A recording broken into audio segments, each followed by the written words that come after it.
All right, Coach. Well, obviously, the first quarter game kind of got away from you. What did you see as sort of the biggest issue for you there? You can't take care of the ball. I mean, 5 turnovers, you don't get any. Same thing plagued us all year, was part of the problem. I mean, that's turnovers. So now we're minus 15. To win 7 games, that's mathematically almost impossible. That plus the fact they're good. That quarterback's a real deal.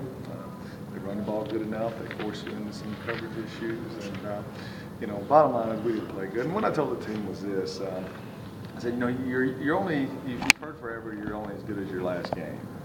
Okay, and that's a saying. That's not the case with this team. This team did an outstanding job. Put back-to-back winning seasons, first time at UT Martin in 34 years. This team won 11 conference games in 2 years. This senior class had 3 winning seasons out of 4 years. Okay? So this senior class did a lot for us. Obviously, didn't play well today. None of them did, and the whole team didn't. So, hate for them to go out like this, but take your head off East Illinois. If you just kind of take away the sort of the margin of today's loss and just sort of look at the season as a whole, how would you assess it? Well, it's hard to do that right now, like you say, because there's such a bad taste in my mouth. But like I said, there was a lot of people that probably thought, with the early part of that schedule, it could have got ugly this year. But Taru did some good things. We still got to get better at quarterback. We got to get better at some positions. But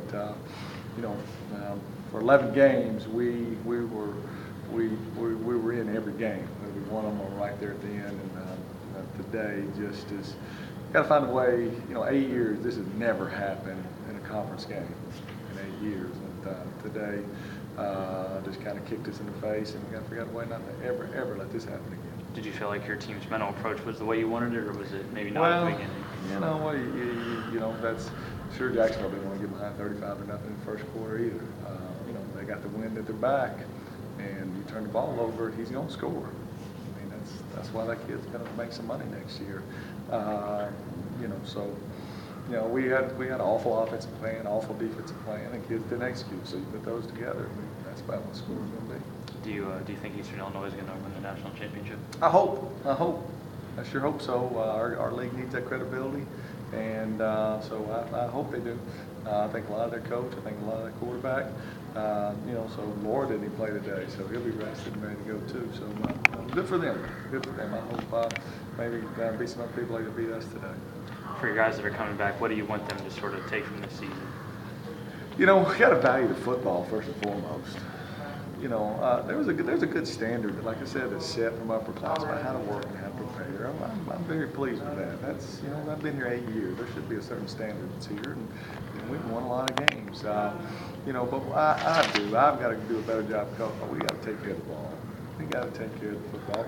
Last year our quarterback only had 8 interceptions, and we didn't turn the ball over. This year we didn't do that. So still 7-5, 5-3. We'll go and recruit, and we'll add some players into this mix. And I hope next year at this time, the last game of the season means something to get to the conference center, to get to the playoffs, and the outcome's different. For your guys that are leaving, these seniors, you mentioned the back-to-back winning seasons here in the last 2 years. What's kind of their biggest legacy, do you think, as they leave? They'll probably have the Memphis win, and of course that was 2 years ago, but nobody ever take that away from them. And like I said, the back-to-back winning seasons. And the difference is this, though. You understand, we're playing 12 games. You're playing those 2 FBS games. So mathematically, you're only playing 10 games as you got the same scholarship limits as them. So to win 7 out of those 10 at 70% winning percentage, that's 70% winning percentage. A lot of teams in the country would take that on teams that you're comparable to. But